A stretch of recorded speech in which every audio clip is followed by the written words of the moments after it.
Some breaking news as we wait for video of President Trump's executive order signing. AP reporting Ukrainian officials have agreed to the framework for a minerals deal as Trump hints that Zelensky might visit on Friday. So joining me now to discuss this and much more is AI and crypto czar for the administration, David Sachs. David, great to see you again. You have been a loud and prominent voice when it comes to the war between Russia and Ukraine. We could be, it looks like within the matter of a week or two, headed towards a peace agreement, which would include a minerals deal for the United States. As you look at this right now, how do you feel? What do you think about this potential for peace? Well, I think that this is definitely a step in the right direction. And the administration, I think President Trump has really been amazing in the way that he's led the effort here to find a peace deal for Ukraine. First, he had that phone call with President Putin. This is the first time that the leaders of the United States and Russia had even talked to each other for something like 3 years. Then we had those delegations from the United States and from Russia meet in Riyadh to have further conversations.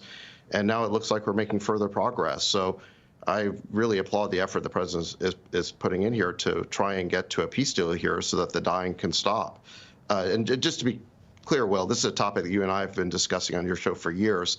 So, you know, as the administration's AI and crypto czar, this is not something that's formally within, this is not my portfolio of issues, but as somebody who has spoken out about the war over the past few years and really wanted it to stop and has seen it as a huge mistake of American policy under the Biden administration, it's, I think it's extremely gratifying that President Trump has made so much progress here.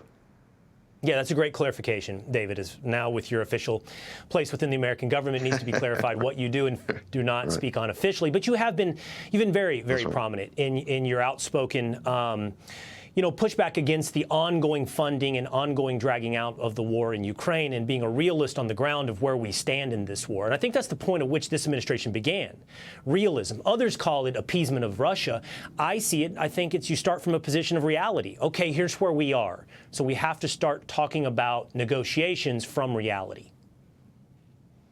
Right, that's exactly right. I mean, you got to start with battlefield realities, as our Defense Secretary Hegseth said, is first of all, look at what's happening on the ground. The Ukrainians have been getting destroyed. The Russians have a military that's something like 4 or 5 times bigger than the Ukrainian military. They have something like 10 times the artillery that the Ukrainians do. Ukrainian military leaders themselves have said this. They got something like 7 times the drones. They've got air superiority. They're able to drop these enormous 3,000-pound bombs that they dropped from 50 yards behind the line of contact. The Ukrainians are just losing. They've been losing territory virtually every day now for approximately a year. And so, and that's not to say anything of the casualties. The Ukrainians have lost hundreds of thousands of people. So this is a war in which the Ukrainians are losing on the ground. They're losing territory. They're losing people, and their country is getting destroyed. And you have to ask, what is this all for? What is it getting us? I don't think this is in the strategic interest of the United States. No one's really explained to us, certainly the Biden administration never explained what it was that we were trying to accomplish. And if the goal here was to try and prevent Russia from taking over Ukraine, there's a very easy way for the Biden administration to do that. In the first month of the war, back in April of 2022, there was a peace deal on the table called the Istanbul Deal or Istanbul Agreement. And that deal simply required Ukraine to agree to neutrality, that to agree to cease trying to become a member of NATO. And if they agreed to neutrality, if they agreed to limits on the size of their armed forces so that they wouldn't be perceived as a threat to Russia in Russia's eyes, then Russia agreed to basically leave the country and take over no territory. This is a deal that Ukraine could have had in the first month of the war. And unfortunately, what happened is the Biden administration did not support this deal, and Boris Johnson flew to Kiev and told President Zelensky that we don't want to make a deal with Putin. We want to challenge Putin. And so the Biden administration and Boris Johnson and other folks like that promised the Ukrainians all the weapons they would need to basically defeat Russia. And the Biden administration did give them hundreds of billions of aid, but it was not enough. And Ukraine has gotten destroyed. And for what? We now know that Ukraine will not be joining NATO. Even the Biden administration, at the end of Biden's term, acknowledged that Ukraine would not, in fact, be joining NATO.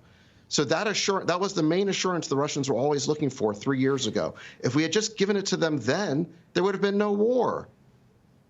Yeah, and I think, and it's not a question for you, David, so it's a question for anyone that disagrees with your premise or disagrees with this conversation, and they're always welcome here, is what is the alternative? Is the alternative the idea that you can somehow beat Vladimir Putin back to the pre-borders or punish him in some way that he'll never do so again? Describe that reality would be the question for those that disagree.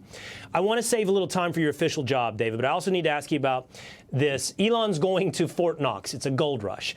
He's heading there to look at the reserves. Here's little facts on Fort Knox. It stashes up to 59% of the U.S. Treasury's total supply of gold, about $436 billion worth. It's only the fourth time, by the way, that Fort Knox has opened its doors, once to FDR, and then lawmakers in 1974, and then in 2017 with a delegation. What do we need to know, David, about Fort Knox? Well, Fort Knox is one of the main repositories of the United States' gold deposits. It's not the only one. I think there's a few others, but it's the biggest, and obviously it's the most famous, it's the most historical. What I think is interesting about this is that nobody has said, this is a crazy idea to go make sure the gold is actually there. And, just think about that. I mean, I think the gold is probably there. I think the gold is almost certainly there, but nobody thinks it's a crazy idea to go check because we don't know. That's how bad the corruption has gotten in Washington, is that we can't fully trust that our gold is still in Fort Knox. I think the majority of the American people are distrustful, and we've seen that the corruption in Washington is rampant. That is what DOJ has exposed. USAID, this was this slush fund for all these left-wing and Democratic interest groups. They were funding the media, the New York Times, Politico, the BBC. 9 out of 10 publications in Ukraine were getting funded, and so on down the line it went. So we've seen, as DOJ has uncovered more and more about where our money is actually being spent, we've seen this enormous expose of corruption. And I think that people are actually so skeptical now of how our government is taking care of our money that I think they actually are a little bit worried about whether the gold is still in Fort Knox. Now, like I said, I think it probably is there, but we got to check. I think it's a well-earned skepticism, to your point. I don't think there's any such thing as blind faith in quote-unquote experts or bureaucrats today in America, not at least among common-sense Americans. Okay, I got to ask you a question. Haven't spoken to you since you've taken your official job. And I wonder if you've been asked this question.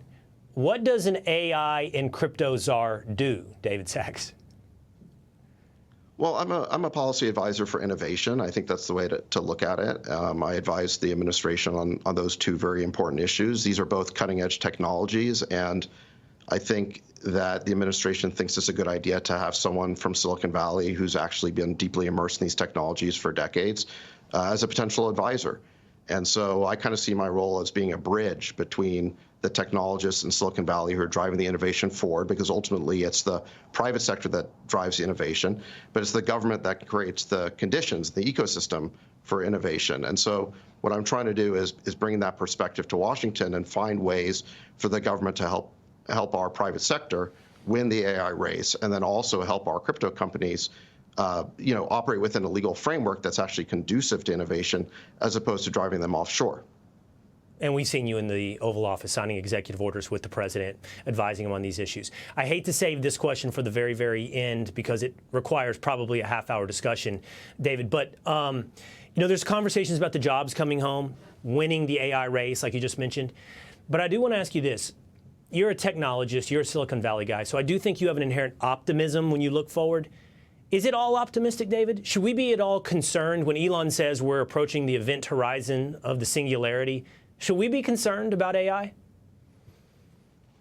Well, I don't think we should be cavalier about the risks. I mean, I think there are risks associated with AI. However, I think there are opportunities as well, and I would say that the opportunities are greater. But the only thing you ever hear in the media is about the risks. And I think that the Vice President, J.D. Vance, just gave a great speech in Paris at the AI Summit where he pointed this out, where, I'm here to talk about AI opportunity, not AI safety, because frankly, the only thing we've talked about for the past 2 years, at least in the public discourse related to AI, are all of these safety risks. And I'm not saying they don't exist. There is, I'd say, a risk of, bad actors misusing the technology. I'd say that very long-term down the road, you could potentially have a situation where you could lose control of the AI. I don't want to be cavalier about these risks, but I think that we've just haven't been optimistic enough about all the opportunities that are associated with this. And I think that AI is going to drive a boom in productivity over the next decade that's similar to the way that the internet drove a boom in the late 90s. And I think we need that boom. We need that productivity to drive our economy. The United States is something like 35 trillion in debt. How are we ever going to get out of that debt unless we have that economic boom? So we need these new technologies. And I believe that we can marshal them responsibly. I think that we can use them responsibly. Like the Vice President said, we can use them in a pro-worker way. And so I think that we can use them to benefit the United States. And just one final point is that if we don't do it, it's not like the innovation is going to stop. China's going to do it. China is very competitive in AI. And so we have to win this AI race. President Trump has been very clear that the United States must win the AI race. We must maintain our global leadership. And even dominance is a word that he uses, because if we fall behind to China and then they're the leader in AI, that's going to power their economy. And then this is also a dual use technology, so it could provide a military advantage. It could make China a more powerful country than the United States, and we just can't let that happen. Great answer. All right, David Sachs, AI and crypto czar to the White House. Thanks so much for giving us so much time, David.